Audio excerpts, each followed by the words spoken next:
talked earlier about how passion comes from kind of mixing your skills and your interests.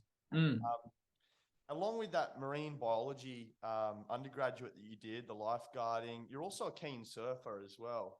So have you been doing that since you're young fellas? Yeah, the surfing, I still remember one of my first ever stand-up waves was at out at sort of like Snapper Rocks there, Greenmount. And I've been surfing since I was, forever. I don't know, 4 or 5, something like that, and 36 now. So it's just something that I've always done and always been a big part of my life. I feel like these days, though, I'm a bit of what you might call a fair weather surfer. So only when the surf's good and everything's sort of all the stars align. But that's more of a choice than anything. It's hard to do everything. I've been like these last sort of 6 months, I've been really enjoying being back on the kayak, been doing some ocean paddling, been swimming a lot, been in the gym a couple of times a week. And you can't, like, if we didn't have to work and we didn't have to make money, then I could probably go for a surf and do a few other things. But for me, when it comes to like health and fitness and whatnot, you really got to prioritize what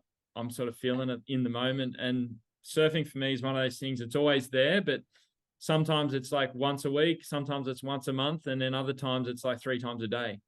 And it's like, it's just one of those things. When you got the time, which wouldn't be very few and far between, you'd get those surfs in these days, wouldn't it? Yeah, exactly. If it's on though, I'll be there. And you've kind of is this your latest cookbook? But surfing the menu, you've kind of added that flavor of kind of seafood, and is that what you've done with that cookbook? Yeah, surfing the menu, even though it's funny, cookbooks, we've done 2 cookbooks. Dish It Up was the first one, which was in 2012, so like 10 years ago. And then surfing the menu, I forget what year that was, but cookbooks are just hard. Hey, it's one of those things that it's a lot of work, and they're fun to do, and they look pretty and they feel good, and you get this like real boost of like, oh, I've got a cookbook. But they're hard to, I don't know, it's hard. I imagine it's hard these days with the ebooks too, and like social media, because people can just jump online and go to find a recipe on Google. So, how do you overcome that?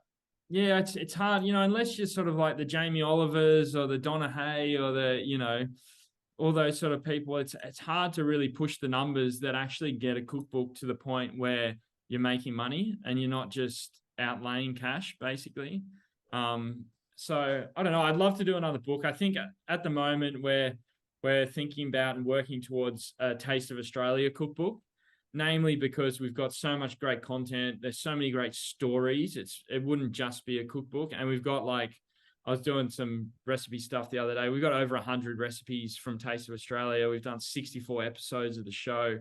So there's definitely a lot we can sort of pull together and make that work. But it's just, it's a hard one because it's just a time thing and a priority thing. But, my food has always sort of been that sort of coastal, fun, vibrant, fresh, sort of achievable food that people can, cook on the barbie, cook in the middle of the week, still going to impress at a dinner party, never too fancy. And that's sort of the food that I love to eat. And I think it's the food that is sort of approachable for, guys our age, families, people that just want to do something a little bit fun, maybe a little bit different, but still along, a similar vein to what they may know or love.